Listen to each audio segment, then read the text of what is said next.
All right, so welcome to the Tighten Up podcast. So I'm here with my co-host, Whitney. So I'm going to ask you something. Is it coach or is it professor? What do people more know you as? I tell them, the first day of class, they say you can call me professor, you can call me coach, or whatever you feel comfortable with. So I do have some students who actually, they call me coach, they email me coach, and I'm totally okay with that. Okay, yeah. So I'm going to call you professor. Okay, like you're super, it's not because you're not a coach, but you have so much knowledge. And anyone that teaches, I have a lot of respect for, because you are basically getting the up-and-coming coaches into our field. So I think that's extremely important. So I'm here with Professor Whitney. She's over at Cal State Fullerton. I'm Coach Jerry, and today we have a pretty cool show that we're going to talk about the top 5 myths in relation to conditioning. Mm-hmm. So maybe can you talk a little bit of, not so much the 5 that we're going to touch on, but I mean, is that common? Is certain things in our fitness industry and the strength and conditioning industry that you've seen maybe as an athlete in the past, or you're in your coaching experience, that is it pretty common to is there a lot of myths out there when it comes to conditioning? Oh yeah, definitely. I think that, I mean, even like you said, as an athlete growing up, volleyball player, we would run and run. Being a discus thrower in high school, again, run and run. I do remember at one time, sports team, I was coaching as the strength and conditioning coach for the soccer team at a high school out in Orange County. And as soon as they were done training with me, the coach just had them, again, run and run. Okay. And so there's this, I think it's tied in that, like, because their overall sport is a lot of running, they think like there has to be a lot of running involved.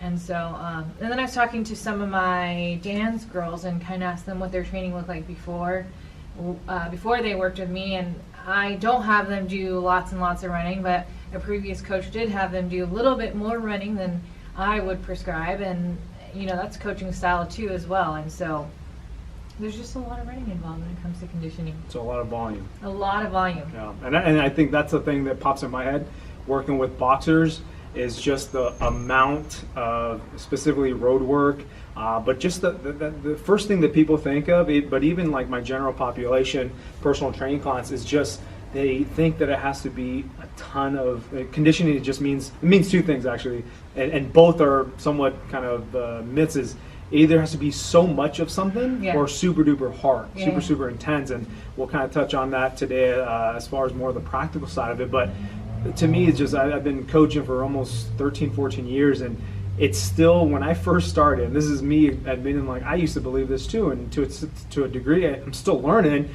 but it's within those 14 years that I've been coaching, it still hasn't like gone away, because I think, and one of the reasons why we started this podcast is to basically try to put some framework of what conditioning is, what it's not, how to apply it. So it's like, I think we're still learning, but in my 14 years of being in this industry, it's almost it hasn't changed much. No. The strength and power, we've definitely gone away from certain things of, training athletes like bodybuilders. Now we're doing, whatever it's, velocity type training, but I think the conditioning hasn't changed much, right? Even with the use of technology. So I don't know if it's people just not embracing it, or they're in the research, but we'll talk about some practical stuff today, more specifically as to how to bust some of these myths, and hopefully people out there that are listening to this, they can start to use some of these strategies. They're going to be recovering better results, feeling better, improving their health, body composition, all that good stuff, and that's what we're going to talk about today.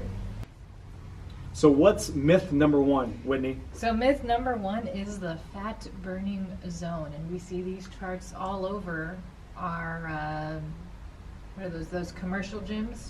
Well, they're like on the treadmills and everything. Yeah, right? they're on the treadmills and everything, right? We got to be in that fat burning zone.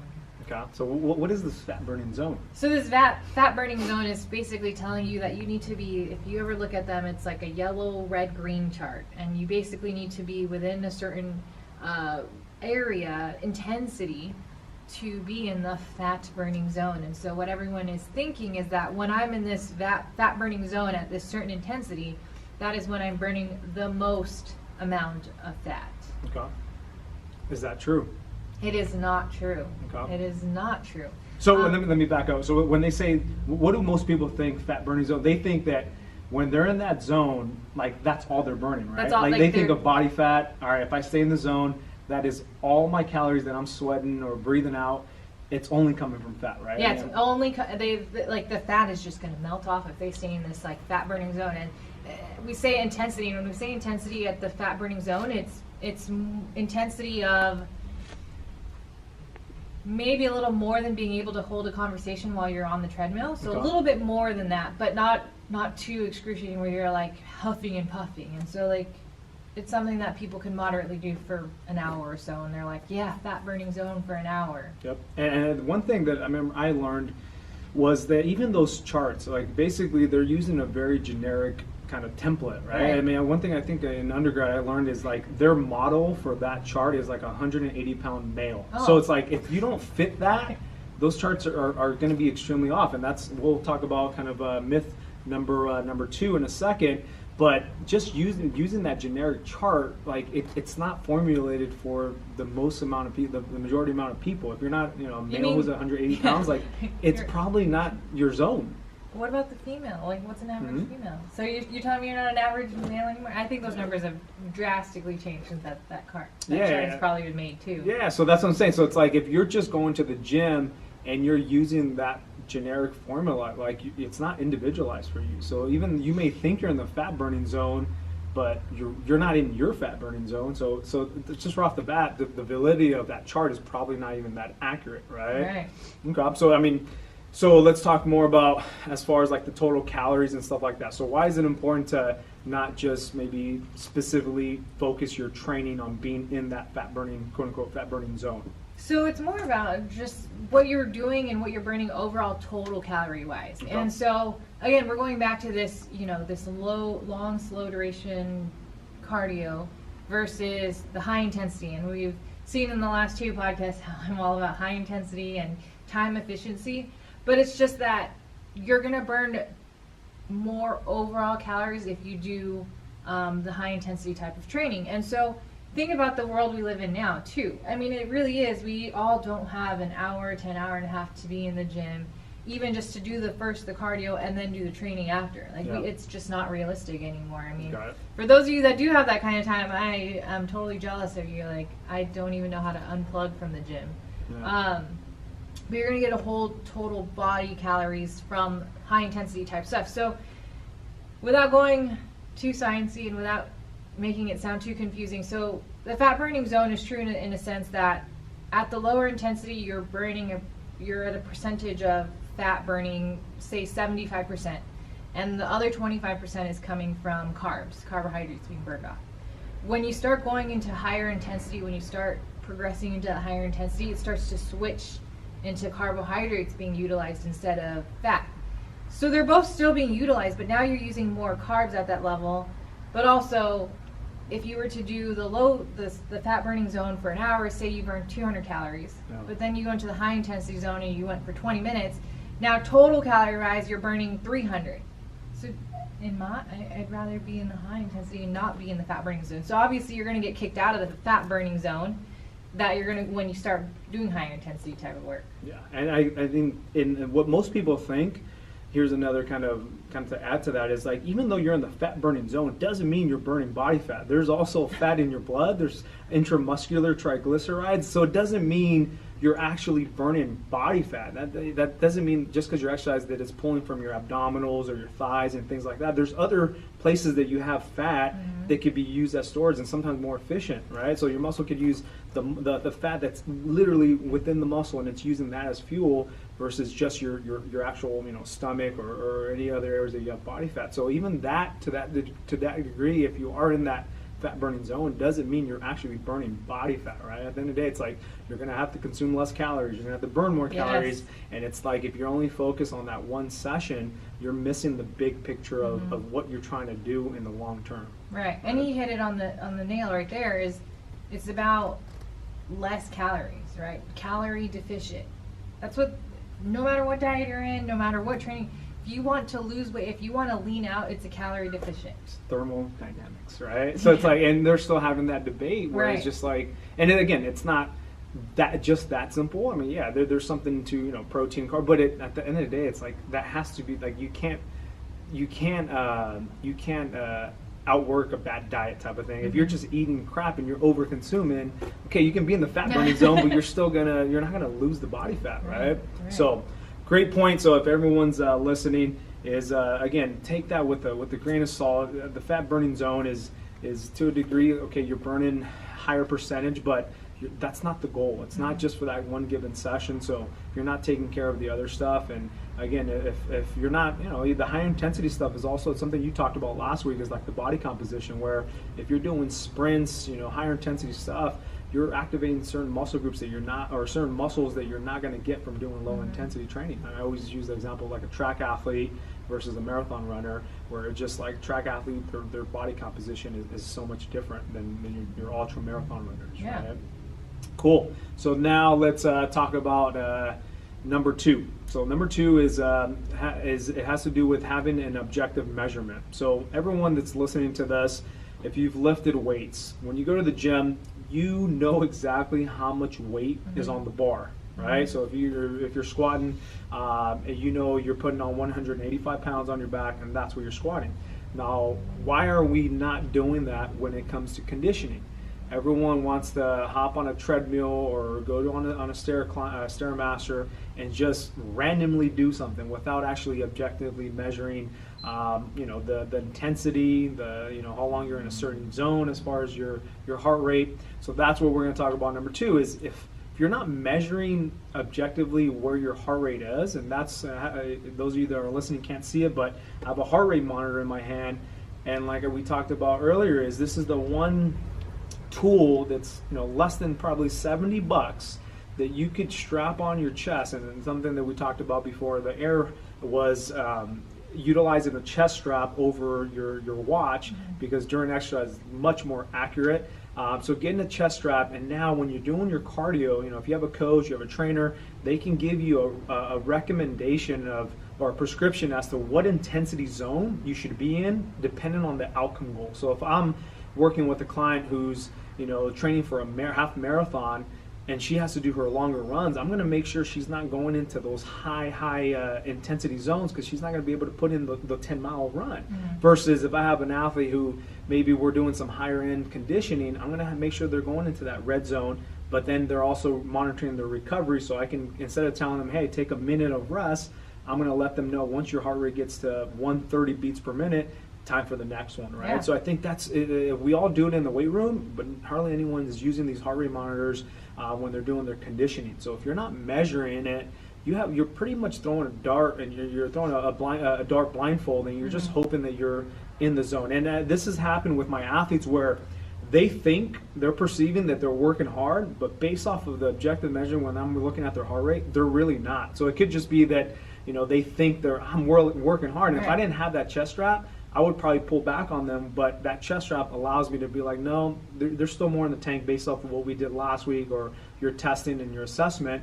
So it gives us some objective data. And lastly, one of the most important thing is, why do most people, quit working out, not push themselves? Has to do with not seeing results. Yeah. So if they're only measuring their results based off of weight loss, maybe some body fat stuff, then if they're not seeing those results, they're probably not going to want to push themselves. But a heart rate monitor can also give you almost weekly feedback. Like for instance, if you're going for a 3-mile run and your heart rate the average heart rate was about 185, so it's pretty high, and then 2 weeks go by and your average heart rate drops to 175, that means 10 beats dropped. That means you're getting fitter. Yeah. That's literally telling you in 2 weeks your heart rate got better, your systemic cardiovascular system got better, more efficient. So that's giving you instant feedback or weekly feedback, so you're getting better. Or another test is like your heart rate recovery. If you're dropping, in 30 seconds or a minute 20 points, and then the next few weeks you're dropping 40, that's telling you you're getting better at recovery. So it's also giving you some motivation to continue and push yourself and continue, because you're seeing progress within your conditioning sessions. So to me, it's like, if you're not using a heart rate monitor and actually tracking this stuff, you're missing a huge opportunity to be very specific with your training as far as your conditioning and your cardio, rather than just trying to guess. Right, and it's like you said, when you're in the gym and we're lifting weights, we know our intensities, we know how to recover, we know we're getting stronger, and I mean, the heart rate monitor is something that we should start utilizing. And again, you don't have to have a heart rate monitor right off the bat. You can learn how to take your own heart rate, which can you teach us today? Yeah, so one thing that it's really simple. If you don't have a chest strap, if you don't have the budget, or you don't want to invest in it just yet, when you're exercising, you can just pop 2 fingers. Don't use your thumb, your index and your middle finger, right on the side of your neck, and you're trying to find your pulse. And again, you don't have to do it for 60 seconds. What I usually do, anywhere from 10 to 15 seconds. If you do it for 10, just multiply that number by 6. If you do it by 15 seconds, multiply by 4, and that's giving your heart rate. Now, again, I highly suggest getting this chest strap because they're not that expensive, because when you do that, you're going to be huffing and puffing. You're probably going to miss a few beats, and then you're going to, again, you're deviating from what the actual number is. But if you're in a team setting, in a high school setting, teach your athletes how to do it correctly, and it can be done pretty easily. You do it for 10 seconds, everyone gets that number, do a little bit of math, and then you know what zone you're in after getting your max heart rate, and then you can utilize that. And as a coach, like that, you should be tracking that stuff, and then you can show your athletes that they're getting fitter, they're getting better, and it's not just based off of are they losing weight or not. Mm-hmm. So yeah, you can do that. I mean, you can go online just and find a way, but it takes a little practice to find where the pulse is, but it's fairly easy to find. But if you're not taking advantage of that tool, I think you're missing the big picture. Yeah. Get yourself a heart rate monitor. I mean, look for the better brands. I personally use a Polar, and then we just got a new system in my facility called MyZone, where it's more meant for like a group setting. But yeah, just play around with it. It's an investment that I promise you. It's just like everyone buys, all this, these, running shoes and everything. But hey, you're missing the boat if you're not getting that heart rate monitor. Yeah. Yeah. Have you ever used one? Or Actually, yeah. When I probably first started my resistance training journey, I bought Polar, the one with the really old school watch and the strap too. Yep. And I did it mostly so that I was like, hey, I'm getting my workout in, like I'm seeing, my heart rate. But I never used it in a sense because I didn't really like conditioning. I didn't like aerobic. It was all about lifting weights. Yeah. But the value, I see the value now as a coach and wanting to implement it with my cheer and dance team. Yeah, and down the road we're gonna definitely. We haven't announced it yet, but we're looking to get in a seminar. We're going to host one, and we're going to teach you, everyone that's listening to this, if you guys come on down, we're going to teach you how to use a lot of these practical strategies. So if you have one, definitely show up with it, and we'll show you exactly how to use it. Mm-hmm. And again, another kind of myth is it's not just for athletes. It's for anybody. Anyone that want to improve their body composition, it doesn't matter. If you could use this. You don't have to be an athlete.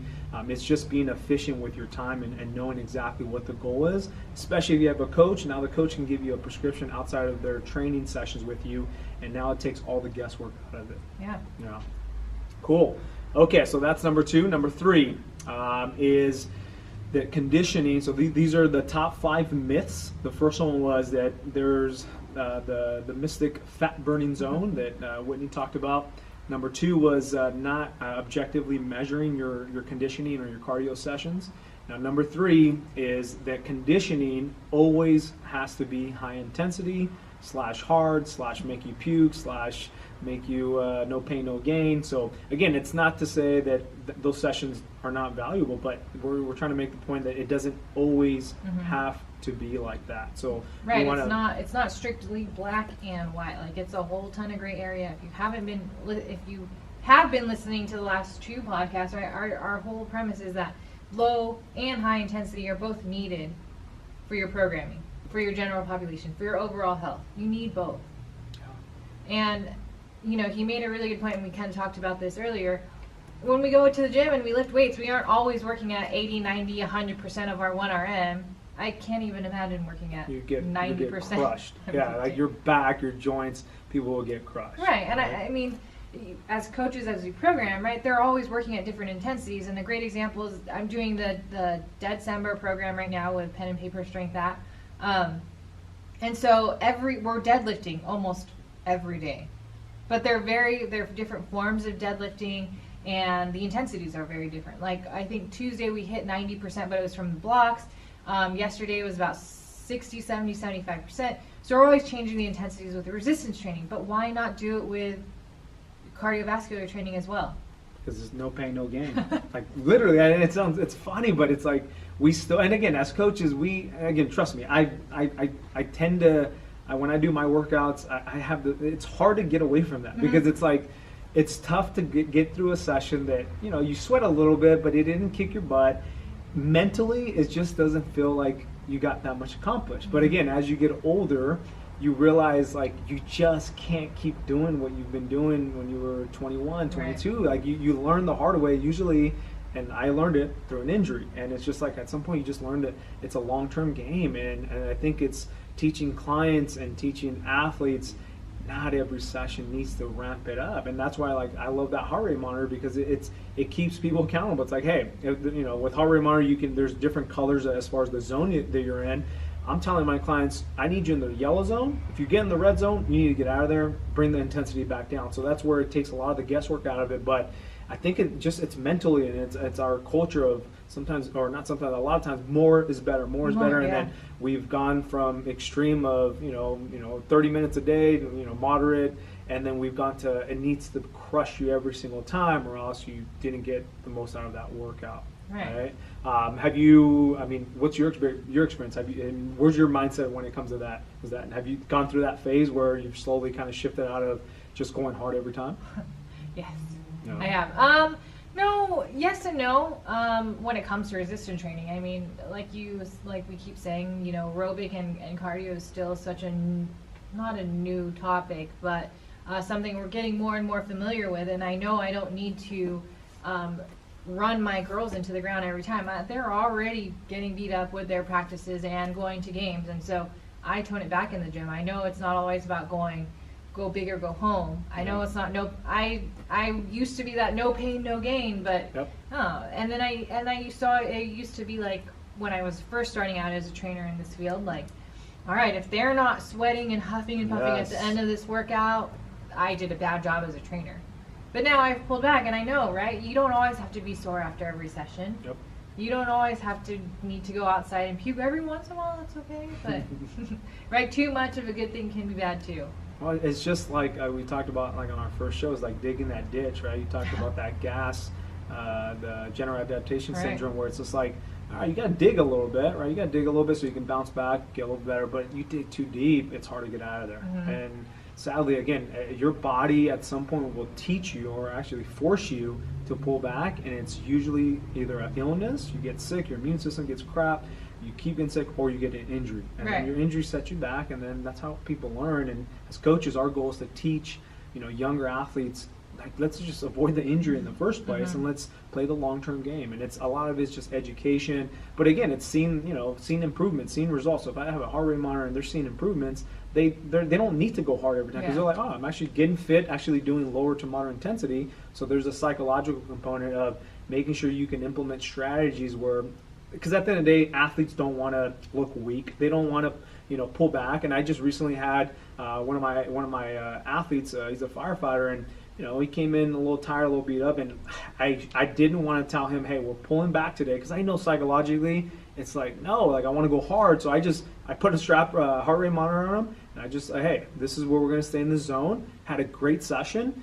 He didn't feel like he, didn't go as hard as it was planned, but it's making an adjustment because he just got done working, 24-hour shift straight. I can't just crush him again, even though that's probably what he might think he wants. But it's just, as a coach, it's not the smart thing to do. No. One injury, I just ruined his career. Yeah, exactly. It's about training smarter, not harder, right? Yep. Okay, so let's go over top 5. Remember, if we're just joining, it's top 5 myths. The first one was the fat burning zone myth. Second was not objectively measuring your conditioning. Third one, that conditioning always has to be high intensity or super duper hard. Number 4 is running to get fit. So what does that mean?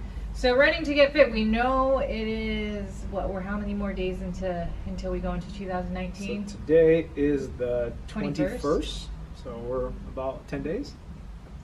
So it's that time of year where everyone's thinking new year, new me, time to flood the gates of the gyms, right? That's where everyone starts trying to go back into the gym. I know I am, waiting for the wedding. But usually the go-to mode of exercise 99% of the time is going to be running. So you're telling me that people pay a gym membership to use a treadmill that they can do outside of the gym? But sadly, that is what happens. And we're not saying that's a bad thing either. But again, how can you, when you go to the gym, how can you be more effective getting the best bang for your buck? If you're not looking at the gym, how do I get my most best bang for my buck when I'm in here? You shouldn't want to like be in the gym for long. No. Like that shouldn't be your goal No. unless you're a bodybuilder. But like you should be efficient, get in, get out. Like it's not a place to hang out. So it's like Whitney said, it's gotta be efficient. So now what's a good strategy that people can use?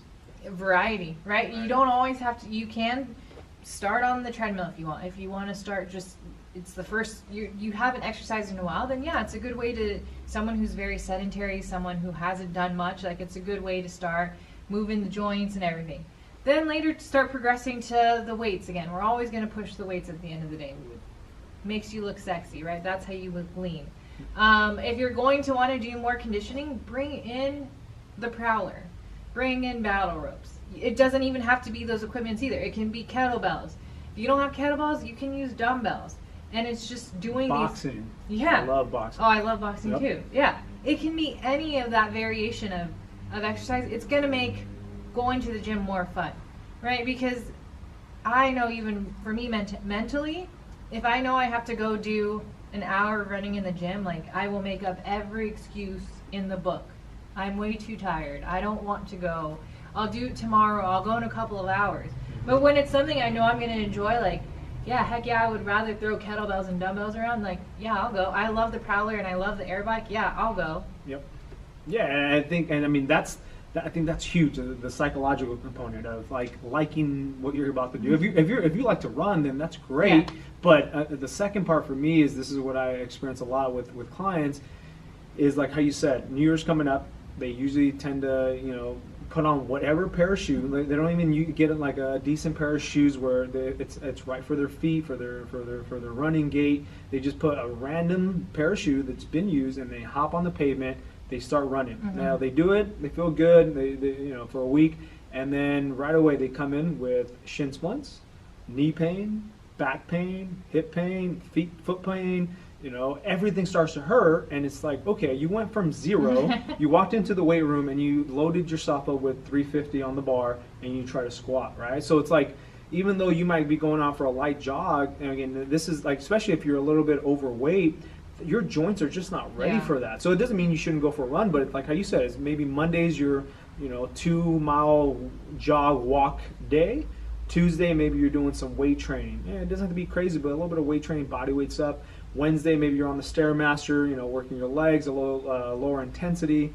Thursday, back in the weight room. Friday, maybe another jog, and so on. So it's like making sure you're not overusing your muscles, your ligaments, your tendons too quickly if you're starting from zero. And that's the biggest thing right now. People are listening to this. If you're just about to start kind of the New Year's resolutions and things like that, like, hey, I'm pumped up for everyone. When people get mad, I'm like, hey, whatever. If that's what it takes for people to start, fitness, exercise, then go for it. But maybe invest in a coach. And I'm not saying this because I'm a coach, but invest in someone who can basically program kind of for January, the month of January. Okay, how should you structure your workouts? Invest in a trainer and a coach, and let them kind of show you that it doesn't have to be just hit the pavement.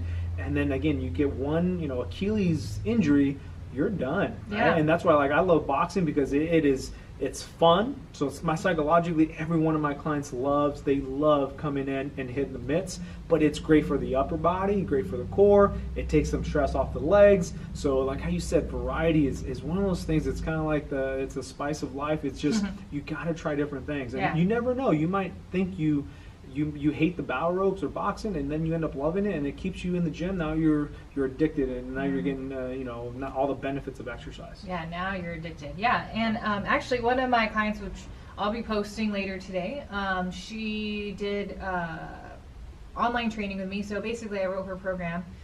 So remote training, I didn't really get to work with her other than giving her feedback if anything was injuring her. But basically what it was, from the month of July, maybe June, she tried on her wedding dress. She found the dress, and she ordered it 2 dress sizes smaller than. So that was her goal. Which, if for most of you, if 2 dress sizes can be quite a jump, and even The bridal store was like, are you sure? But even for me, like her wedding is also not for like a whole nother year. So we have so much time to work with her. Her first dress fitting was this past month in December, and when she came back and tried it on, she texted me that morning and she said, I fit. Nice. And I mean, throughout that whole from June till December, she had her own downfall. She had her own, there were weeks she binged and there were weeks she kind of fell off of it, but she always jumped back on and did it. And it was a combination of weight training. Okay. And then when we got closer to when her dress fitting was, I brought in a little bit more conditioning for her. Okay. And it wasn't conditioning that was actually going out to run. And if she felt like she wanted to go for a walk, she was more than welcome to. But it was conditioning as in circuits. And every time she had to do a circuit, she was like, oh my God, why did I have to do this circuit? But then at the end of it, she's like, oh, I feel good. But big picture was, like, she ended up losing and fitting into her dress. And we have still a whole nother year for her to even drop more dress sizes, and she's going to look fabulous for her wedding. Like, I'm inspired by her. But the big part was that I brought in the cardio and conditioning for her to really try and get into that fat burning for her. Mm. And we were doing high intensity type of work, not so much the low intensity. Got it. That's awesome. That's a great story. Okay, so again, let's kind of review the top 5 myths. So we did the fat burning zone myth, objectively measuring your heart rate, / conditioning. Always having high intensity is a myth. Mm-hmm. You don't always have to go hard. And then using only running to get fit. Okay, so the fifth conditioning myth is going to be that technique doesn't matter. Okay, so this is something that you posted maybe a few weeks back on your Instagram. You showed a video. You hopped on the Airdyne bike, mm-hmm. and it's funny, but it's like it's true, right? True. I've seen it, and people, you can go on YouTube and watch it, anytime. Get on the Airdyne, and you went hard, and you just started flopping your arms, your shoulders, everything out of control, just to try to get that higher intensity.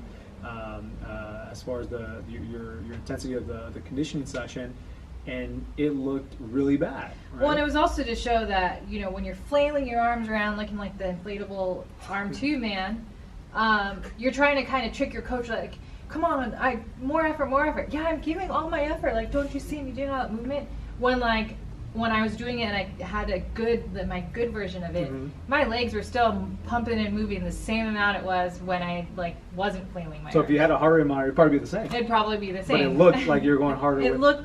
But I was I was definitely way more exhausted and way more energy wasted too, just from this movement of my arms. Yeah, and I think that, it's common, right? Mm-hmm. It's common where coaches might tell, or a trainer might tell you, hey, we're going to go hard and you're going to be on the battle ropes, and all the client or the athlete thinks is, I just need to go as hard as I can and not think about anything else. And sadly, a lot of coaches and trainers, that's all they look for is those flailing on those arms, making faces. And what happens is now you're basically, especially as an athlete, but anyone, you're teaching bad function when you're in that higher intensity zone. So if I work with boxers and I tell them, hey, just go all out on the Airdyne, not focus on your breathing, not focus on your posture. Guess what? What happens when they're in that last round and they need to go all out? They're going to throw away their technique, their hands are going to drop, they're going to get hit, and then they're going to lose the fight. But it's also injury-wise. I've seen it where general population, personal training clients, they want to do some sprints, and they haven't been taught how to sprint correctly. They start mm-hmm. sprinting, they heel strike, and then they blow out their hamstring, right? So it's like, you got to understand, if you're going to go high intensity, also know that the technique can't go out the window. You have to focus on making sure things are looking right, because your brain is going to function however you tell it to, and you tell it to just go all out, forget about technique. It's going to do that, and what's going to happen is you're going to get injured, and then your shoulders are going to start hurting because you're doing battle ropes way too much with your shoulders rather than using your hips, your legs, and you're just throwing your arms, and your shoulders are not meant to, you're not prepared for that, and you're just throwing those battle ropes all over the place, and you're literally going to get hurt, and then you're going to get setback, right? And that's kind of leads us into the other stuff too. But yeah, my big point is just you can't just think go all out. Go all out, but try to maintain your form. And I promise you this, if like how you said about the Airdyne bike, try going all out with perfect, or not perfect, but great technique. I promise you it'll be way harder, because now you can't compensate. You have to actually keep your core nice and strong, your pelvis, everything needs to be aligned. It becomes so much harder, and there's a mental aspect of making sure you got to breathe and all this other stuff. So I promise you're going to get way more of an efficient workout, and you're not going to get injured. Yeah, best bang for your buck. Yeah. So awesome. So let's kind of recap all 5 really quick before we get out of here. Is the top 5 myths that we went over today. So let's just kind of recap. You can recap the first one. So really quickly, the fat burning zone, does it exist? It does exist, but not in the sense that it's titled. But just remember, it's all about the overall total calories burned and caloric deficient to lose that weight. And the fat burning zone doesn't mean body fat. There's other sources that can be used as well. Mm-hmm. Number 2 is just like how when we walk into the weight room, we know exactly how much weight is on the bar. We got to do that with our conditioning, so you got to have an objective measurement. And in this case, we're talking about heart rate monitoring and trying to figure out what zone the goal is for that given session. Third one is does conditioning always have to be high intensity? It does not. Make sure you're always going back and forth. A little bit of low intensity, a little bit of high intensity, programming it both into your workout plan. Okay, and number 4 is New Year's coming up, and everyone's gonna get out on the pavement, but the myth of only using running to get fit. Definitely not. Remember, weights are sexy too. So combination of weights, combination of running, high intensity stuff, working with battle ropes and prowler and the bike and the kettlebell. Use that equipment as well to run to get fit. Variety is the spice of life. And number 5, technique doesn't matter. And again, that's a myth. So technique does matter. When you're doing your conditioning, if you're going into that red zone, the high intensity zones of the heart rate, make sure make sure you're mindful of your technique. It's going to prevent you from getting injury, but it's also, if you're an athlete, going to make sure that your body, when you are performing in your sport and you got to go hard, that it doesn't throw technique out the window. You don't want to be sprinting for a ball and you're just trying to go all out. Your hips are going side to side, and then you take a bad plant and you heel strike, hamstring, bye-bye, and you don't get to the ball, and then that's it, right? So prevention of injury, and it just teaches good muscle memory, and teaches the body how to function under a high stressful environment.